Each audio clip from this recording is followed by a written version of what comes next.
Hi, everybody. Welcome back to Bible in a Year. My name is Natalie, and today we are on day 324. Welcome to the channel. I am so happy that you're here today. We are going to be reading out of 1 Chronicles chapter 21.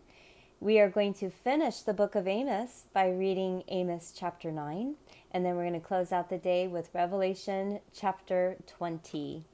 So let's hop in to 1 Chronicles chapter 21.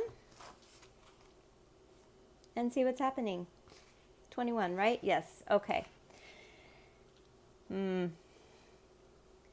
Satan stood up against Israel and moved David to take a census of Israel. David said to Joab and to the princes of the people, "Go count Israel from Beersheba even to Dan, and bring me word that I may know how many there are." And Joab said, "May Yahweh make his people 100 times as many as they are. But my lord, the king, aren't they all my lord's servants? Why does my lord require this thing? Why will he be a cause of guilt to Israel?" Nevertheless, the king's word prevailed against Joab. Therefore Joab departed and went throughout all Israel, then came to Jerusalem. Joab gave the sum of the census of the people to David. All those of Israel were 1,100,000 men who drew a sword, and in Judah were 470,000 men who drew a sword. But he didn't count Levi and Benjamin among them, for the king's word was abominable to Joab. God was displeased with this thing. Therefore he struck Israel. David said to God, "I have sinned greatly in that I have done this thing, but now put away, I beg you, the iniquity of your servant, for I have done very foolishly." Yahweh spoke to Gad, David's seer, saying, "Go and speak to David, saying, Yahweh says, I offer you 3 things. Choose one of them, that I may do it to you." So Gad came to David and said to him, "Yahweh says, take your choice.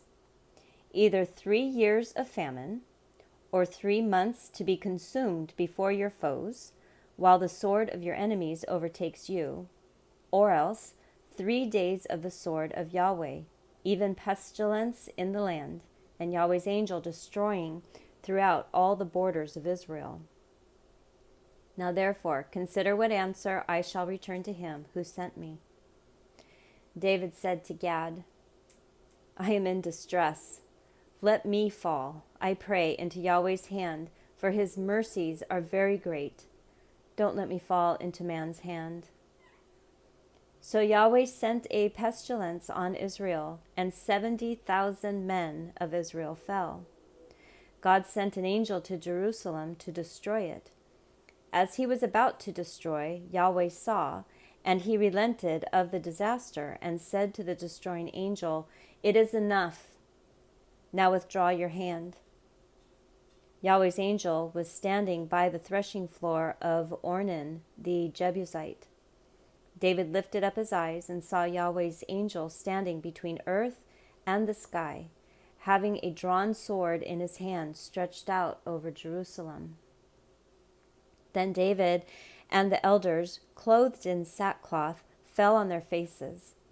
David said to God, "Isn't it I who commanded the people to be counted? It is even I who have sinned and done very wickedly. But these sheep, what have they done? Please let your hand, O Yahweh my God, be against me and against my father's house, but not against your people, that they should be plagued." Then Yahweh's angel commanded God to tell David that David should go up and raise an altar to Yahweh on the threshing floor of Ornan the Jebusite. David went up at the saying of Gad, which he spoke in Yahweh's name. Ornan turned back and saw the angel, and his 4 sons who were with him hid themselves. Now Ornan was Now Ornan was threshing wheat.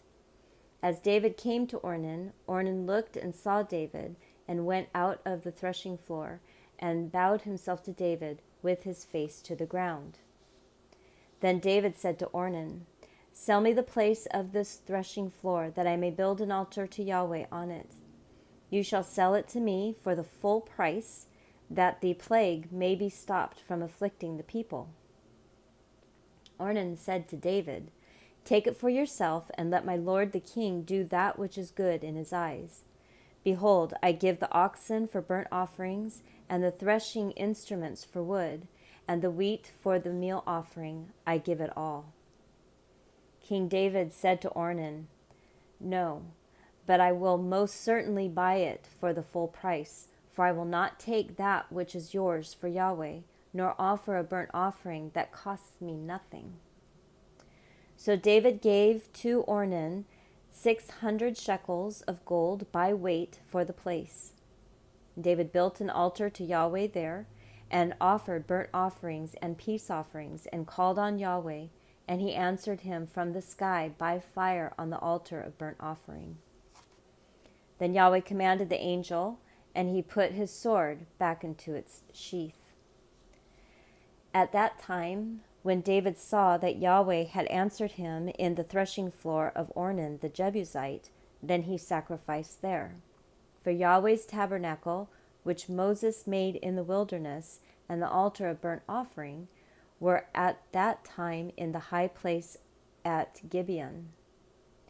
But David couldn't go before it to inquire of God, for he was afraid because of the sword of Yahweh's angel. Just reading it is terrifying me. Wow, what a sight. What a sight. To see an angel of God in between. Oh my. All right, let's finish up Amos chapter 9. I saw the Lord standing beside the altar, and he said, "Strike the tops of the pillars, that the thresholds may shake. Break them in pieces on the head of all of them. I will kill the last of them with the sword. Not one of them will flee away.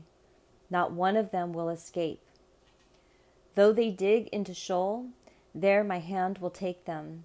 And though they climb up to heaven, there I will bring them down. Though they hide themselves in the top of Carmel, I will search and take them out from there.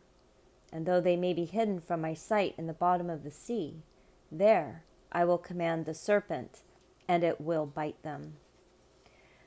Though they go into captivity before their enemies, there I will command the sword, and it will kill them. I will set my eyes on them for evil and not for good. For the Lord Yahweh of armies is he who touches the land, and it melts, and all who dwell in it will mourn. And it will rise up wholly like the river, and will sink again. Like the river of Egypt, it is he who builds his rooms in the heavens, and has founded his vault on the earth. He who calls for the waters of the sea, and pours them out on the surface of the earth. Yahweh is his name. Are you not like the children of the Ethiopians to me, children of Israel? Says Yahweh. Haven't I brought up Israel out of the land of Egypt, and the Philistines from Kaphtor, and the Syrians from Kir? Behold, the eyes of Lord Yahweh are on the sinful kingdom, and I will destroy it from off the surface of the earth, except that I will not utterly destroy the house of Jacob, says Yahweh. For behold, I will command, and I will sift the house of Israel among all the nations as grain is sifted in a sieve.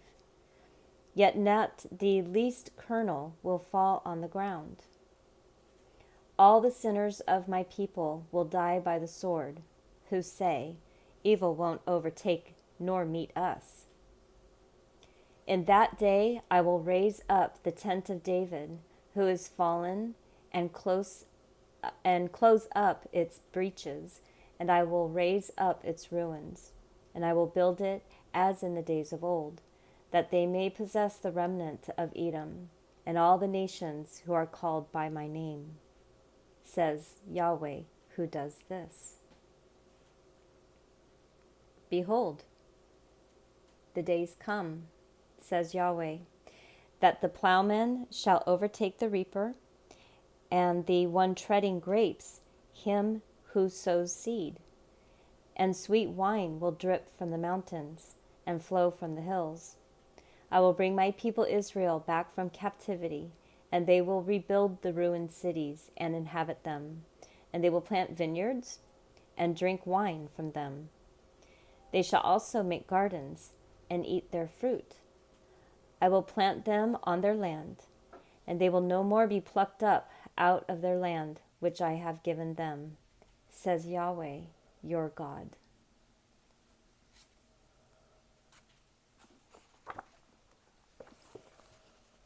All right, moving into Revelation chapter 20.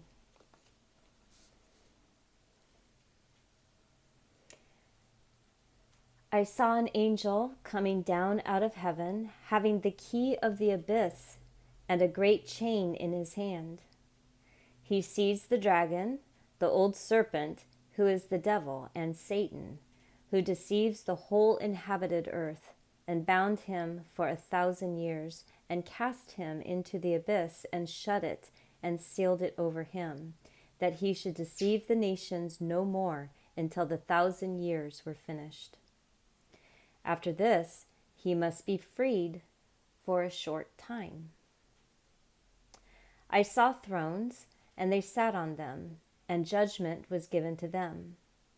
I saw the souls of those who had been beheaded for the testimony of Jesus and for the word of God, and such as didn't worship the beast nor his image, and didn't receive the mark on their forehead and on their hand.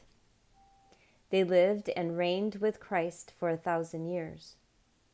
The rest of the dead didn't live until the 1,000 years were finished. This is the first resurrection. Blessed and holy is he who has part in the first resurrection. Over these, the second death has no power, but they will be priests of God and of Christ, and will reign with him 1,000 years.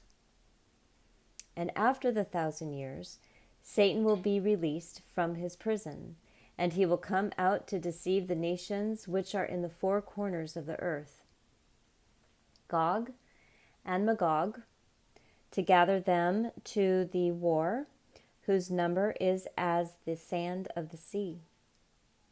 They went up over the width of the earth and surrounded the camp of the saints and the beloved city. Fire came down out of heaven from God and devoured them.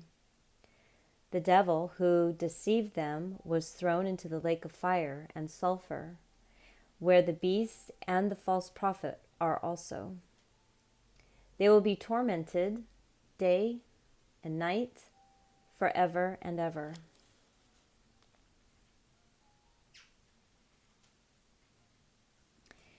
I saw a great white throne and him who sat on it, from whose face the earth and the heaven fled away. There was found no place for them.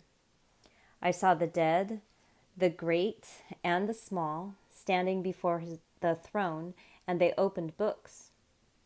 Another book was opened, which is the book of life. The dead were judged out of the things which were written in the books, according to their work. The sea gave up the dead who were in it. Death and Hades gave up the dead who were in them. They were judged, each one according to his works. Death and Hades were thrown into the lake of fire. This is the second death, the lake of fire. If anyone was not found written in the book of life, he was cast into the lake of fire.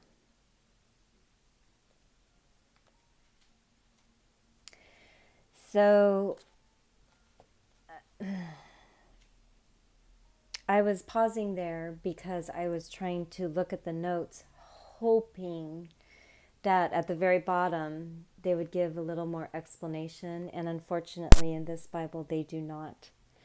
So I would encourage anybody, if you're curious, to go ahead and see who Gog and Magog are.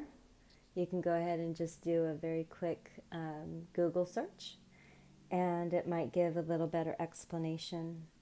And then the other thing is there's so much fear on, I don't know about fear, but there's so many opinions about depending on their works. We have read in the New Testament what Jesus says about works. He talked to the Sadducees, he talked to the Pharisees, and he talked to everybody in between. If there is anybody in between, I would say anybody lower. And the works are not, the word works is not really what matters here. Jesus was asked, what is the most important commandment? Meaning, what is the most important work? And Jesus said to love God and to love people. We read the other day that God does not want the new moons and the sacrifices. He wants justice. He wants righteousness. Those are the works. We're not talking about how many people you saved in a day, or how much you tithed on a Sunday, or what you've done. If your heart is in the right place and you are loving God and you are in that relationship with Him, if you are tight, then those works will naturally flow. They will happen. But you're not going to let your left hand know what your right hand is doing. It's just going to flow. It's just going to be a part of breathing. It's just going to be a part of your movement in this world if you are close in relationship with God. That's what they're talking about.